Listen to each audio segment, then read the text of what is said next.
is the highest, your name is the greatest, your name stands above them all. So there is always a contextual adaptation to every harmony arrangement, and that is what I always do with teams.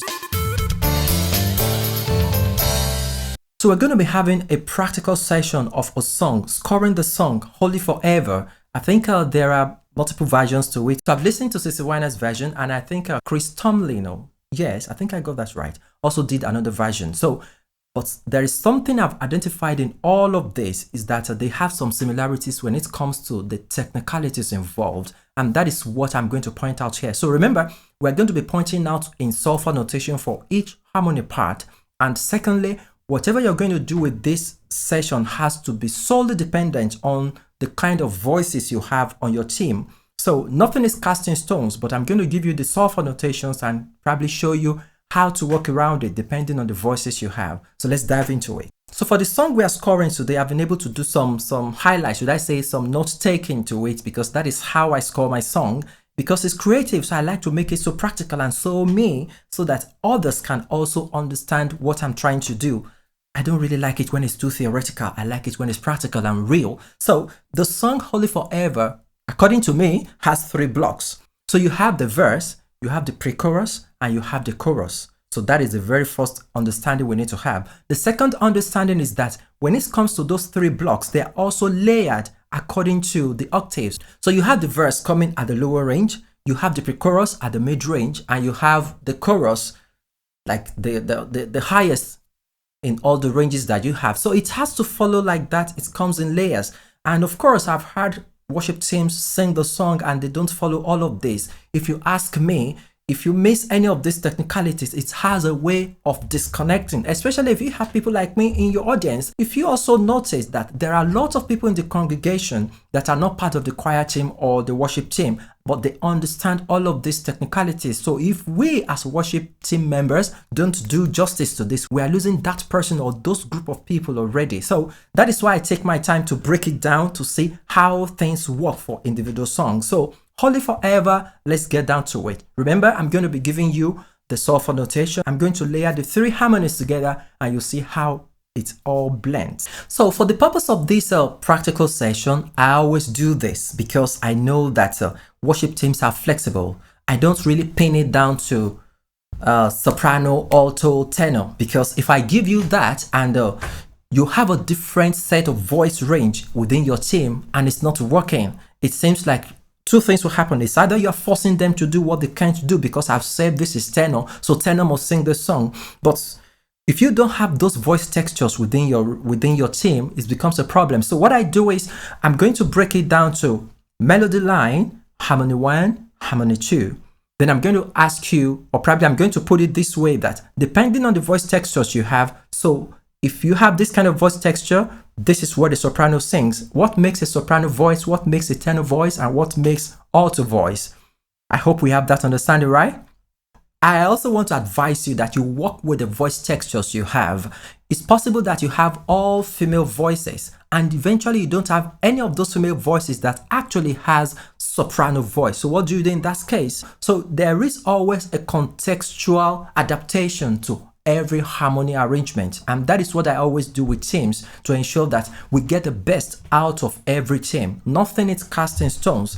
Worship teams are so dynamic. You can have you can have all male here, you can have all female here, you can have a mixture, you can have people with tiny voices all through, and at times all you have is people with alto voice range, and at times it will be a mixture. So how do you find your way around it? So I break it down. I make sure that I give you the rudiments, the principles behind what makes what harmony. Then you can be so creative about it, swap things around, and ensure you have the very best out of your session. So Holy Forever, yeah, I've been talking too much, right? So Holy Forever, let's do it. 1,000 generations falling down in worship to sing a song of ages to the Lamb.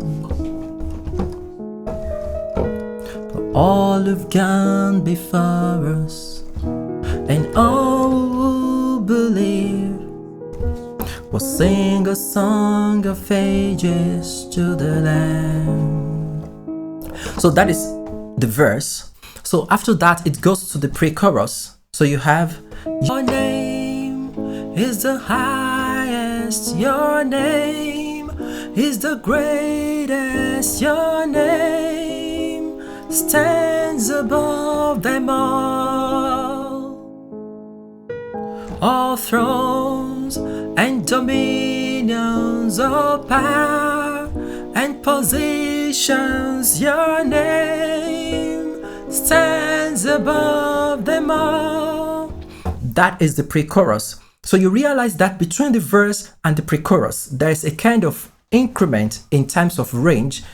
My verse is on the lower register, then it moved up a little. Then the chorus is coming up this time.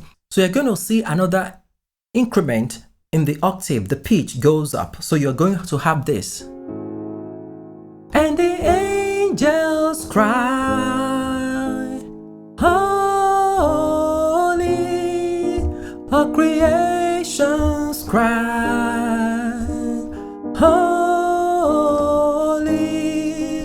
you are lifted high, holy, holy forever. So that is a kind of the third block. Remember, the verse is the first block, the pre-chorus the second block, and the chorus the third block. And also note that the voice ranges, the octaves scale up. It increases from the verse, then to the pre-chorus, then to the chorus. So in what I've just sang now, so the solfa for the melody line, I call that melody line because that is what the congregation will sing with you. That is what comes to mind first. That is how you will learn the song itself. It's called the melody line. So the solfa of that one is okay, let me listen to my metronome. Mi mi re re do, la la la so mi fa mi re do do. That is the first 4 lines. That is second. Mi re re do, la la la so mi, do re mi fa mi re do do. So then we have the pre-chorus, which is another range. La la la la la so ti ti ti ti ti la do do do ti ti la la. So it repeats again. You have it again. La la la la la so ti ti ti ti ti la do do do ti ti do do. So you have that as the second, the pre-chorus. Then the chorus itself is going up to the higher register. You have do re mi do la, mi do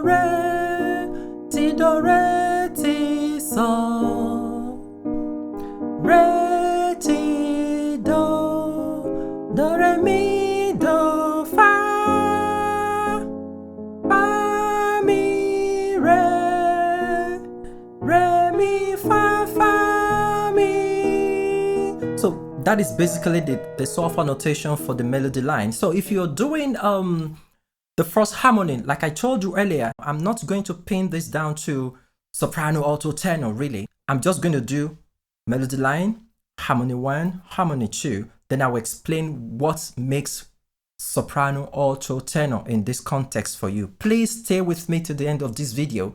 You're going to benefit a lot. It's going to be so helpful. So according to me, this song is going to be scored with this arrangement.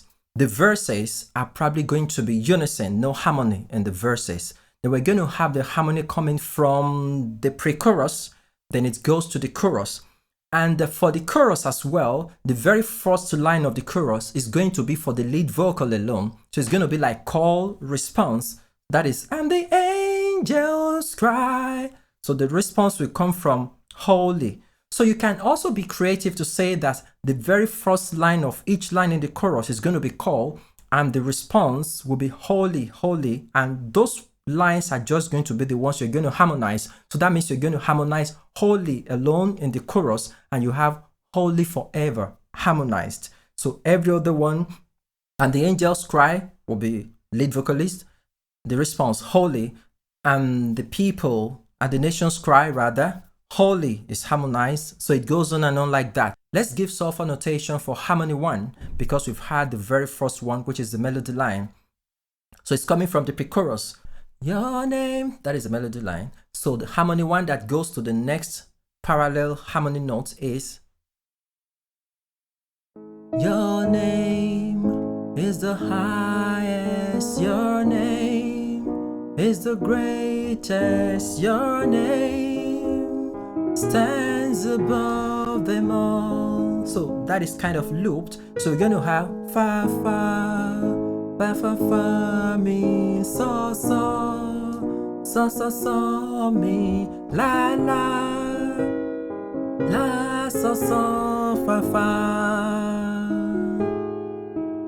Fa fa fa mi so so so so so mi la la so so la la. So that is the first harmony for the pre-chorus. Then for the chorus on this harmony, the first harmony as well. So you have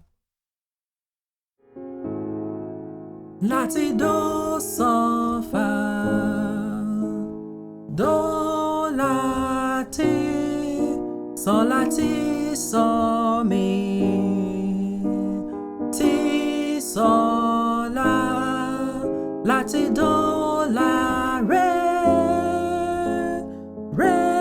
do ti do re do. So that is harmony, the very first harmony. It's also loose like that, the same note. At the end of this video, I'm going to put all the harmonies together. I'm going to sing them. Then you see how it blends. Then the second harmony we're going to have is, remember, from the pre-chorus, we have your name. The note there is la la. Then we have the first harmony to start from fa fa.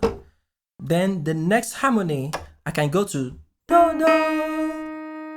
Or I can go down, do, do. That is what I'm trying to explain, that you have to work with the voice textures that you have. It doesn't have to be so rigid that it has to be cast in stones, that this is what they must sing. If the voice range you have in your team is not going to do that for you, you have to be creative and swap things around to ensure that the harmony works well for the voice textures you have on your team. So for the second harmony rather, so let's go. So I'm going to do the upper do because we have la la, fa fa, then do do. From the pre-chorus we have your name is the highest, your name is the greatest, your name stands above them all. Do do, do do do, ti re re, re re re.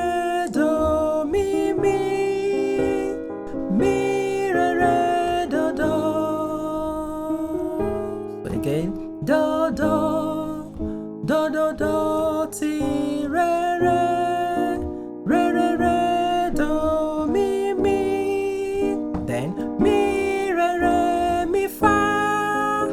So that way it blends. Then we go to the chorus. And the angels cry, oh, la fa so mi fa so mi ti.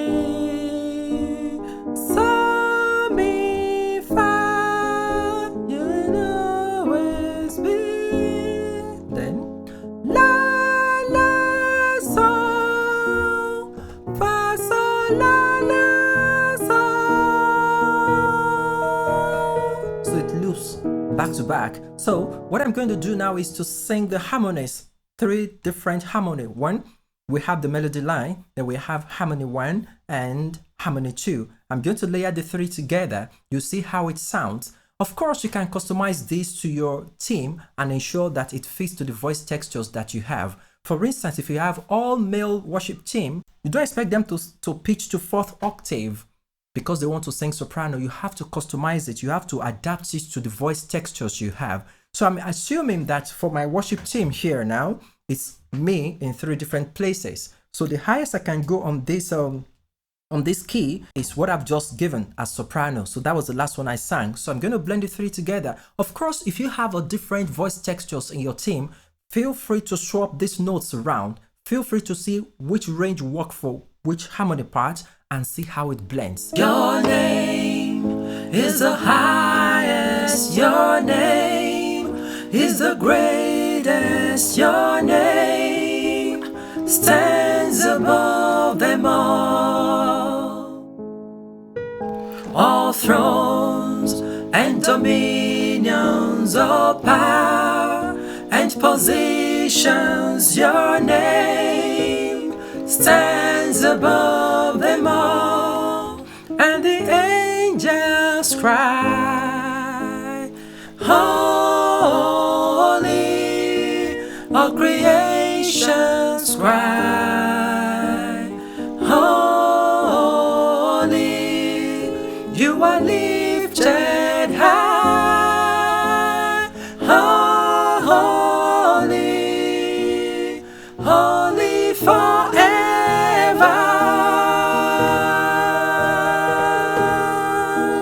and your people sing, holy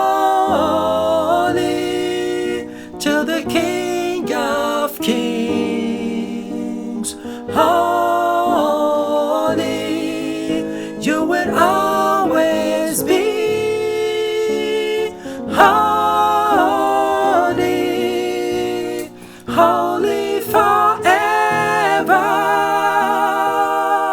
So that's the harmony layer together, and you see how it blends. So that is customizing, adapting it to what works. So eventually you might not want to be so rigid that, okay, what I sang in soprano now is what you're also going to sing on your team. If you have all females, for example, you might want to shift things around. So instead of having holy as the soprano, of course, ladies have at least one octave advantage over male voices. So you can shift them to the fa, and that fa note is what our tenor sang here. So you just move it one octave.